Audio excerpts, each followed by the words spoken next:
Afternoon, folks. Uncle Roddus back again, making another video here. I've got a rather big pile of records and stuff.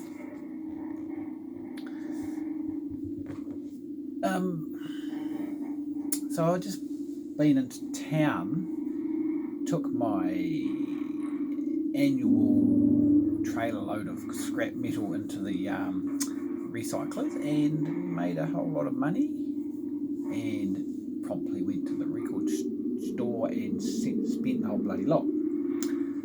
So I'll get to those soon. But recently on one of the Facebook pages that I keep an eye on, there was some New Zealand CDs cropped up. There were some reviews of New Zealand Underground. It's actually on the Dead Sea page, so you can imagine it's pretty weird shit. And actually playing behind me is one of the CDs that I purchased. Well, actually, I got them from Bandcamp. They're really cheap. I have a vinyl copy of an album these guys put out that flies inside the sun, and the album's called Burning Glass, and it's on Metonymic Records, which was a record label run by Peter Stapleton, who was a drummer in New Zealand. He has passed away now a couple of years ago, and he put out quite a few CDs. I mean, I think about 24 releases on this label, and I managed to pick up some because they're still around. And he's in pretty much all of these bands, I think. So yeah, this is what's playing behind me, and then Cactus Sky is another one. So these are really experimental, droney sound art stuff, man, and they're really cool. They are very cool. I've enjoyed all of them. I also picked up this one, Peter Stapleton and Russell, as in Bruce Russell from the Dead Sea. This is Metonymic CD 05, Sex Machine. I haven't actually had a chance to play that one yet. Like I say, I picked all of these up. They're on Bandcamp, and they were only like $10 each. And then finally this one by a band called Sleep, Enfolded in Luxury, and there's two CDs. The other one's still in the CD player. This is the cover for Enfolded in Luxury, but they actually added the other CD in as a twin pack. Ghostwriting, I think it is called. So these are all from like the early 2000s, and I'm really enjoying them. I've been meaning to get, I mean, the underground scene in New Zealand, the underground noise sort of droney scene is huge, really it is. I've got a whole bin, 13 by 13 square bin on my shelves full of them, vinyl from that sort of music, and then I've got a few CDs floating around, but there is a lot of CDs, a lot of CD-Rs, CD-ROMs. These are pretty much handmade, hand-recorded sort of jobs. These are very limited editions. They and then of course there's the lathe cut part of that scene as well, where a lot of them had put out very limited edition lathe cuts on polycarbonate when Peter King was doing the lathe cuts. Unfortunately, I don't deal with lathe cuts because I find them to be very lo-fi sounding, and they don't play very well on the turntable, and they're just not very good, I think. So anyway, now this one turned up finally this week. Now this is a bit of a story. So it's Outside In Karma Train, Outside In being the name of the band. This is a double LP. So these guys, I found this on Bandcamp ages ago, and I pre-ordered it, and they were doing a scene where they were basically taking pre-orders, and then that was raising the money to do the pressing, and it took a long time to get it out. And finally I emailed them not long ago, and they said yes, it's coming soon, but they had two lots of the pressing plates were faulty, and they had to get them done twice before. This was the third set they finally got sent, and they were happy with it. Then they got it pressed locally here and finally turned up. I hadn't listened to it for a long time because I had purchased it like 18 months ago, almost forgotten about it. this is actually numbered, number 12 of 150. The cool thing is that on the back of it they said a thank you to all those who helped make this limited pressing possible, and they listed quite a few, or most of the people I think who paid as pre-issue, and so my name's on the back of the sleeve. But that's really cool. Two problems. I don't actually like the record that much. I listened to it on Bandcamp a few times, and then I probably forgot about it, and then when I played it I listened to it again and played it again, and I think I don't actually really enjoy this that much, and I probably should have had to listen to it again. Maybe I could have cancelled it. I don't know how to do that. I made the commitment to buy the record, so I've supported the band in that way, but I will keep it because it's collectible and also because it's got my name on the back of it. But yeah, it's kind of commercial prog sounding stuff. I don't know, I think maybe a band like Muse or Kasabian, those bands come to mind a little bit. Yeah, no, unfortunately I'm not that impressed with it musically. Shame. Then the other thing is, I've got another email just the other day that said that there was and I haven't played the second record yet, there was an issue with a track in the wrong place and a track missing on the vinyl, and it was a pressing plant issue, and so the pressing plant have come to the party and said they will sort it out and replace all the records. So they're going to send me another copy of the second record. So anyway, now, so I've got this big list of Bandcamp releases. I did a vinyl search for New Zealand vinyl, and I've got a whole bunch of releases that I am checking out to see whether I would like to buy them. And I've got I edited down to about 60 now, and then I'll have to reduce that again. So this one is one I picked up. It's Des Phaedrus, Ghosts of the Dunedin Music Scene. This is fairly new out on a white vinyl. So this is kind of a self-release thing. Now, there's a guy called Andrew Spittle, who's kind of, this is his project, and he's just got a bunch of local Dunedin musicians on board to help him out, and it's not a bad little indie sort of record. Yeah, I'm quite enjoying it. I've only had it a week or so, so I haven't really played it a lot. But related to that, also off Bandcamp, and this one's been out for a couple of years almost now, and I knew about it, and I kind of hadn't really jumped on it, and I know Chris had played a track or two off it on his podcast, and to be honest, it didn't really grab me that much, but I had to listen to it again on Bandcamp, and particularly the first few tracks on the first side, yeah, I was quite impressed. So again, this is the same fella, Andrew Spittle, and this is called the Charcoal Burners, and it's called the Scottish Play, but originally it came out under a different name, and I'm trying to think of the name of it. I think it was only CD. This is like early 2000s, I think. It came out originally as a CD. Dating Godot.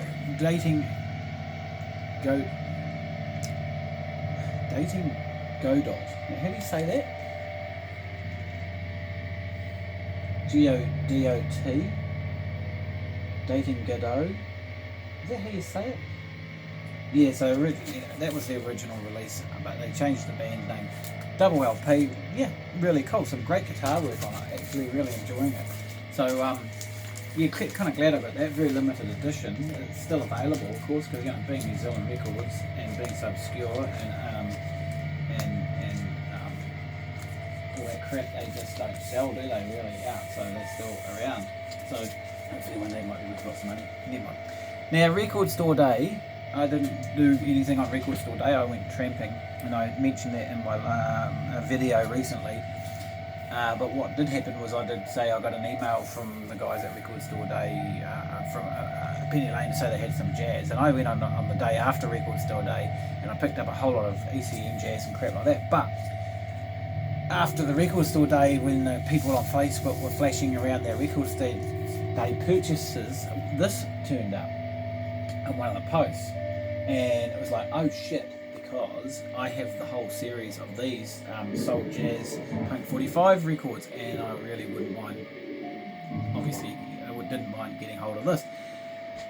So I went and had a look around on the internet and actually found a copy. In the end, I got it out of Flying Out.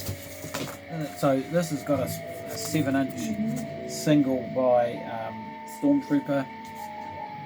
Really obscure bands on this one. I really did not know much about most of them. I think there was only a couple that I was very vaguely familiar with. Oh, the Killjoys, I think, was on one of the other ones, and Johnny Moped was on one of the other volumes. Although I was familiar with Johnny and the Self Abusers, who were the pre-Simple Minds.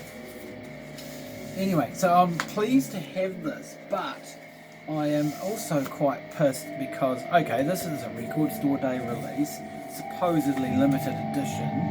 It's got some great music on it, not a gatefold. All the other volumes were gatefold, so nowhere near as many liner notes, because the other ones had a lot of liner notes in the gatefold. So basically this is just the one sleeve with the two records, which, okay, they do that a lot.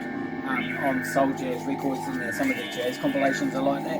But I was a bit disappointed with that. But the really biggest gripe was the price. It was probably $30 more than any of the other volumes that I purchased of this. And this is volume 8. I had the other 7. This one cost me $95 fucking dollars.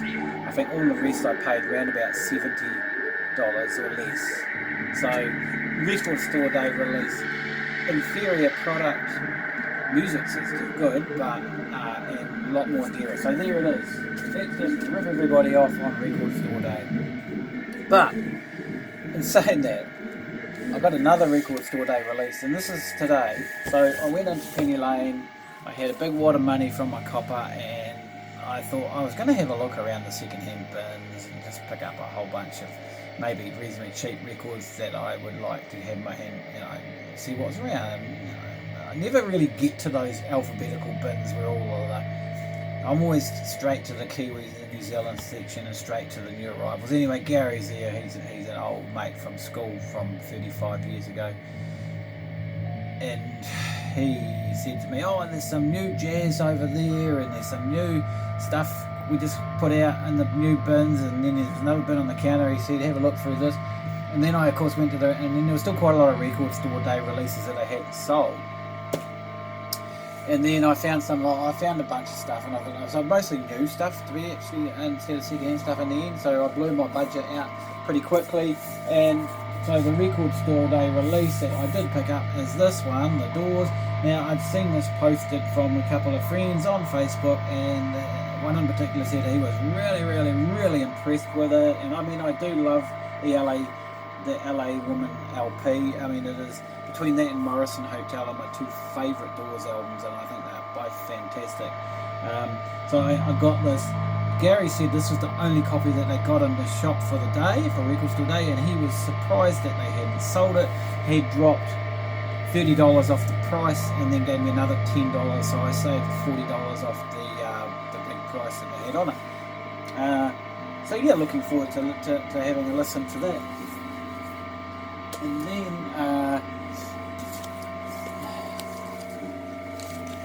okay, so yeah, I was looking around in the Neil Young bins, and I'd seen that there was some new Neil Young performance series records, live. Basically, most of them were a couple or two or three of these were actually old bootlegs. Originally came out as bootlegs, and Neil has issued them as official releases. So, and I've been aware of them. I'd seen them all just come up on one of the online shops that I deal with, and so yeah, there they were all there. So as soon as I had all that, was flush with all that money, I grabbed them. So first one is, and I mean, to be honest, how many live Neil Youngs do I need? I mean, God, I've got a fair chunk of the reissues and the live stuff he's been putting out under the NYA series of the various types, Neil Young Archives, whatever. And I keep jumping them. I mean, okay, they are really good. Most of them are really good. All of them are really good, actually. Okay, so live at the bottom line.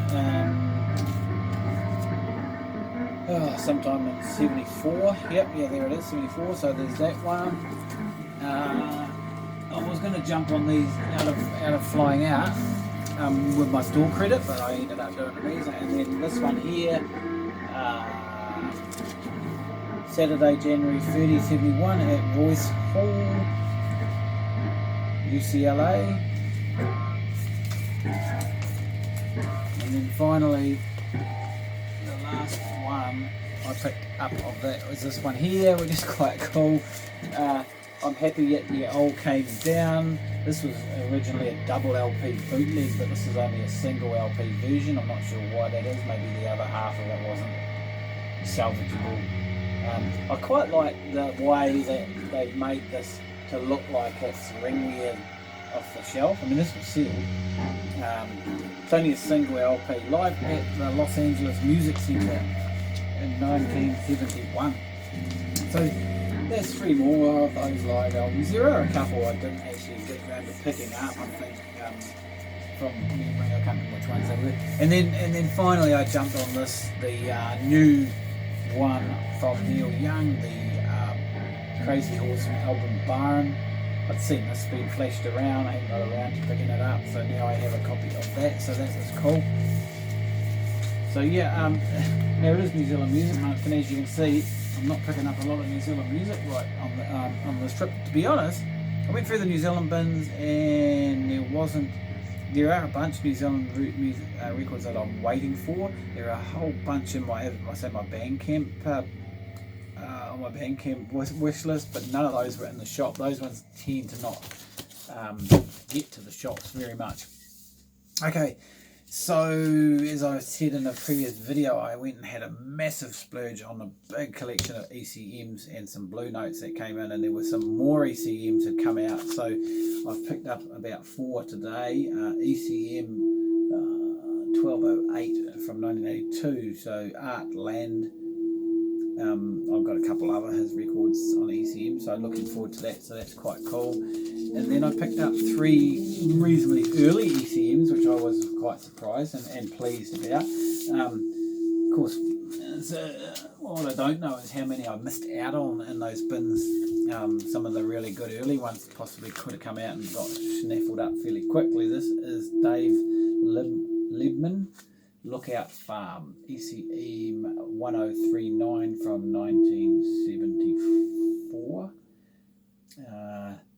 There's a lot of musicians on this. Yeah, so pretty much side-long pieces almost. One's 14 minutes and one's 24 minutes. So yeah, not familiar with that at all. So yeah, so that's I'm always pleased to pick up certainly some of the earlier ECMs. And then another Dave Leibman Drum Ode. This is ECM 1046 from 1975, so the following year. Again, big lineup of musicians on this. I'm not going to go through all of them.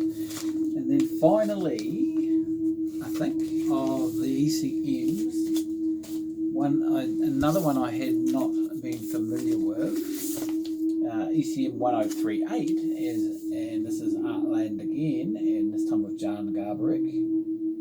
So just the 2 of them playing, so piano and flutes and brass and stuff, 1974. All in very good condition by the looks of it, and they always are, and pretty much all of these are the European pressings, which is what we seem to get here, as opposed to the US pressings, which I'm quite pleased about, because the German pressings are pretty amazing. And then finally in the jazz bins, I picked up 2 more of these. Surprising. So these are reissues. Not a lot of information, and it was a little bit tricky to figure out which ones they were on Discogs, but these are reasonably recent reissues. Now I picked up another Archie Shepp one out of Dunedin, probably the same reissue series. Again, I didn't know what year it was released, as no one seems to know that on Discogs. These are French reissues, as opposed to the American reissues, I believe. Yeah, so this is it's a little bit vague, but anyway, actuals, BMG actuals, I have never seen an original in the shops around here. I mean, sure, I'm sure they turn up, but never. You know, Archie Sheep, I'm really into him, and I have picked up a few of his records, and I do grab whenever I see one, I will grab it. So, and so I got two. So that was what Actual 18, and here it is Actual 11. These are from what 1969. This one was 69, was it? The other one must be like 1970 something. So, I mean, they were in good nick, brand new. They weren't sealed, but they look brand new. Like I said, the other one I picked up was sealed. So I'm always pleased to have Mr. Archie in my thing. And then I couldn't resist this one, to be honest. I have it on CD, but it's such a great record. The Cherry Thing. Nenith Cherry and The Thing. This is from 2012. So I picked up on this back in the day when they did that fantastic version. Oh, where's the track listing on the damn thing? Is it Dream Baby Dream? Suicide Song. Really cool version of that. But the whole record's really cool. This looks actually in brand new condition. So I'm not aware that it's a repress according to Discogs.